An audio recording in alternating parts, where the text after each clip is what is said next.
Experienced team expands your brand and puts your business in places you would have never been before. Call Sofo at 407-607-9862 or follow Sofo LLC on Instagram.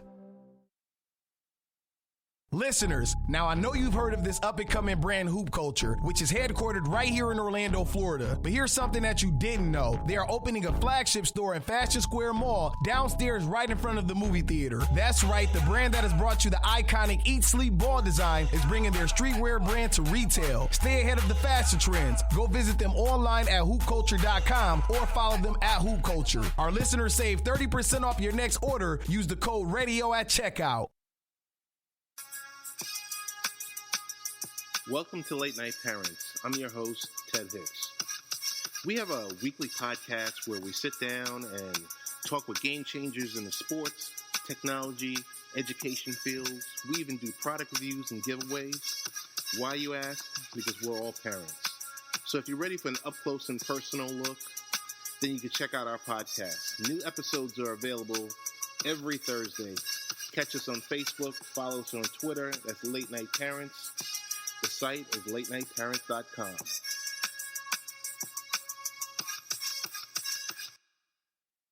Are you looking for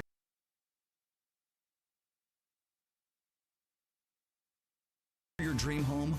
Or are you looking to move out of your current home and find the home to start the next chapter of your life? Look no further. Jim Fouquet with Century 21 Rue Realty is your go-to guy to help you with all your needs. Specializing in West Orange County, Lake County, and Ocoee, his goal is to take care of you from the beginning to the end and is not satisfied until the job is complete. Stop by 401 West Colonial Drive, Suite 7, or give him a call, 321-945-6832. Jim Fouquet with Century 21 Rue Realty.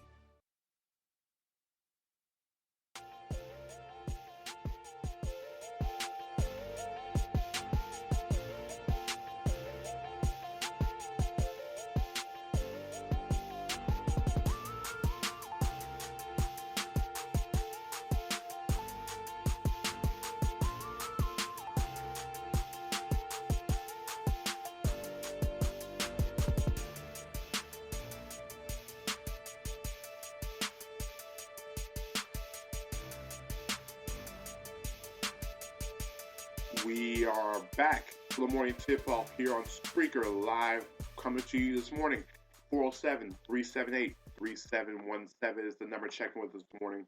So, back to the games last night. The New Orleans Pelicans. Yes, the Pelicans. I can finally give them the name back. First off, they beat the Spurs on Friday night to get their first win of the season. So, that was one thing. But they turned back around on Sunday behind Anthony Davis and beat Alvin Gentry's former team, the Phoenix Suns, 122-116, led by, who has said it, the best player in basketball. Yes, I've said it. I'm not staying by it. The MVP of the league, Anthony Davis, 32 points, 19 rebounds, 4 blocks, and most importantly, a huge three-pointer. Not defensive play, not a dunk, not a three-pointer, with less than a minute to go to give the Pelicans their second consecutive victory. And the Pelicans, I told you, you cannot sleep on the Pelicans. I know it's been a rough start. They can't get things going. But the Pelicans really are starting to pick things up. You know, they're back-to-back wins. And really, they got contributions from other players. Davis, Ryan Anderson, been one of the hottest players in the NBA. 29 points last night, 89 points in his last 3 games. Anderson basically is playing starter minutes. But he hit a whole bunch of threes and was everywhere on the court. The 29 points, 5 rebounds, and 33 minutes off the bench. You know, basically, Omar Sheik didn't play much. Drew Holiday, minute restriction. That's okay. Ryan Anderson, 29 points, 5 rebounds.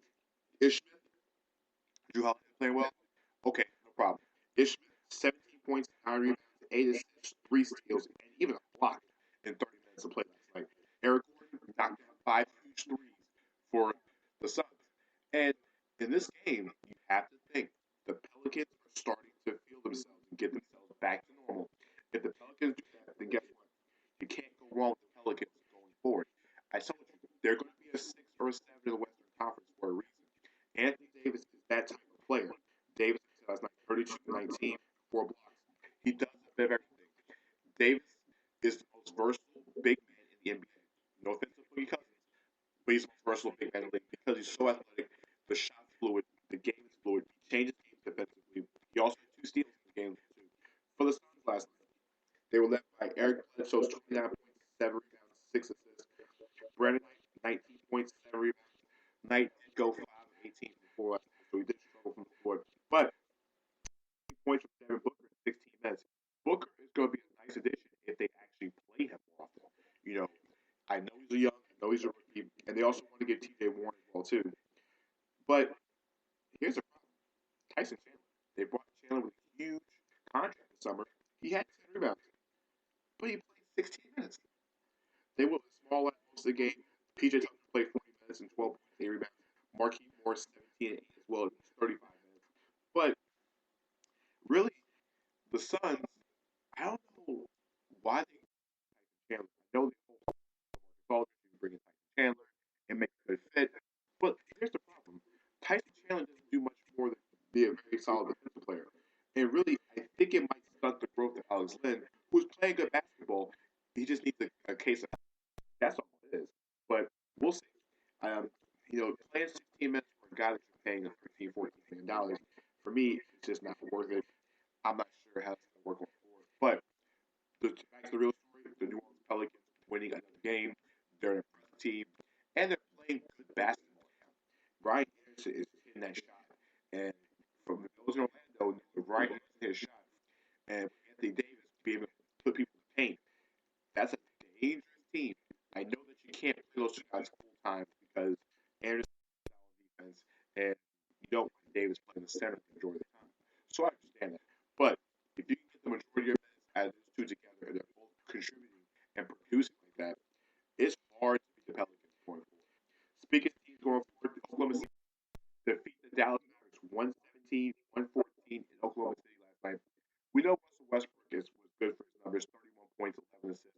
But the Thunder got their most balanced game of the entire season. Outside of Westbrook's 31, they got 5 other guys, not named Kevin Durant, in double figures. Yes, 5 other players. And when you get that type of contribution from everybody, it makes life easier. It makes Russell Westbrook not have to do so much. And that was the most important thing. The Mavericks' 6-game winning streak was snapped. Westbrook, we told you earlier, 31 points along with his 11 assists. Westbrook was distributing the ball.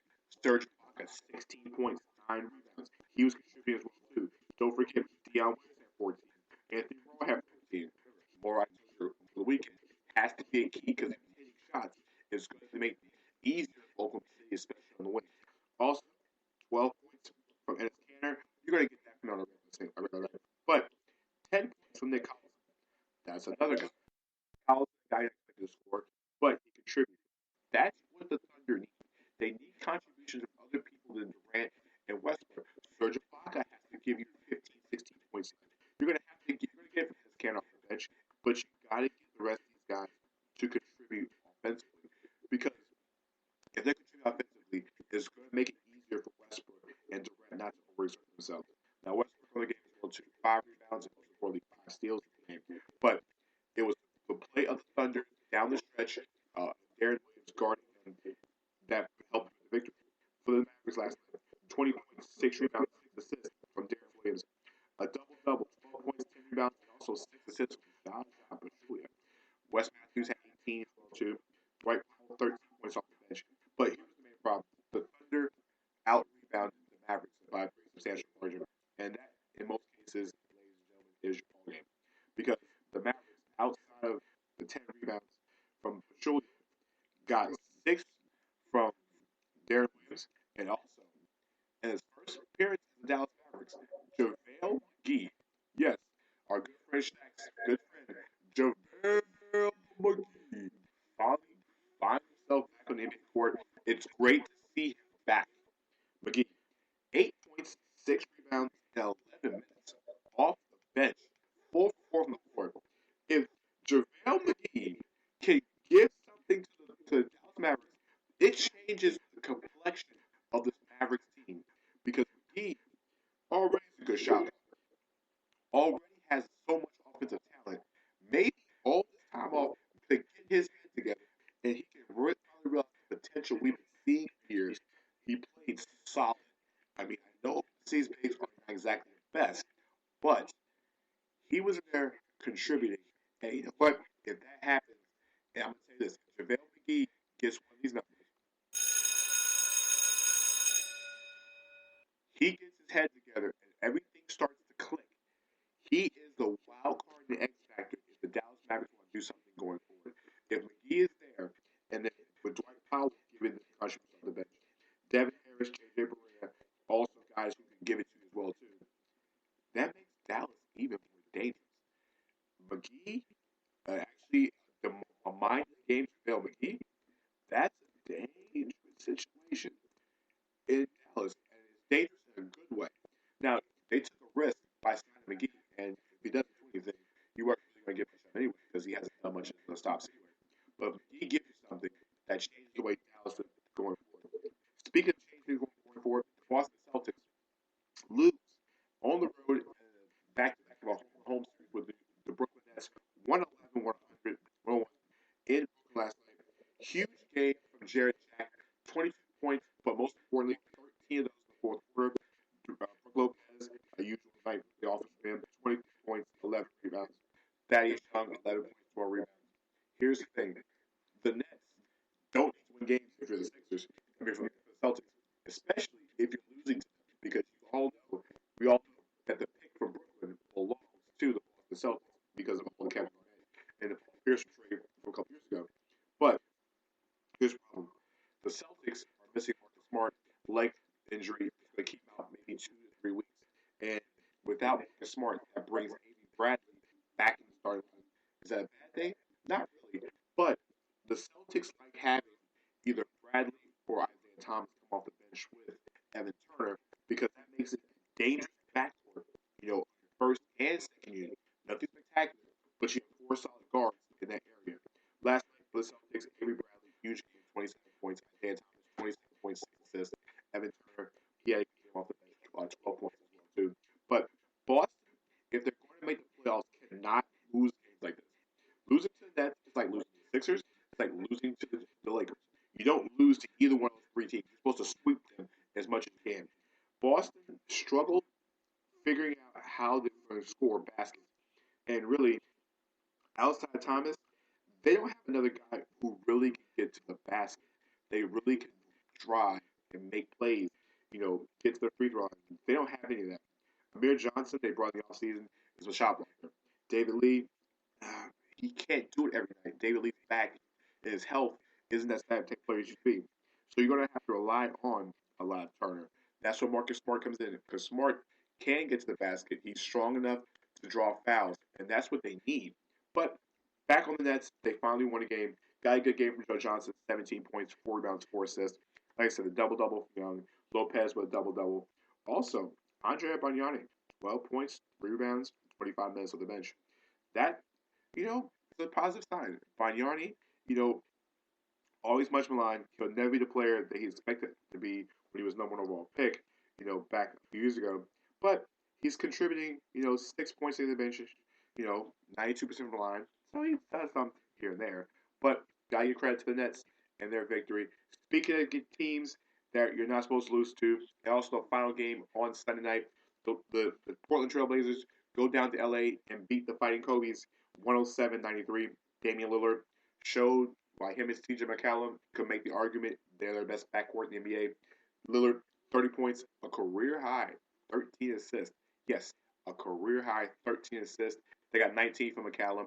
Also, huge game from Miles Plumlee. 17 points, 11 rebounds last night for him. Games like this, you're not supposed to lose. Portland, they pretty much controlled the game for the most part. Lakers fought back in again, but you got contributions from Mo Harkless. Like I said, you got Plumlee, you got McCallum, you had Lillard's big night, and also Alfred Camino. They all contributed with double figures. Harkless had 10, Amino had 10. So 5 guys in the figures, and then Ed Davis is returned back to LA, 9 points as well too. For the Fighting Kobe's, Kobe, 6 of 20 from the floor, 18 points, 4 rebounds, 4 assists. The main problem for Kobe, we've been saying this forever, he's still shooting too many threes. 14 for 70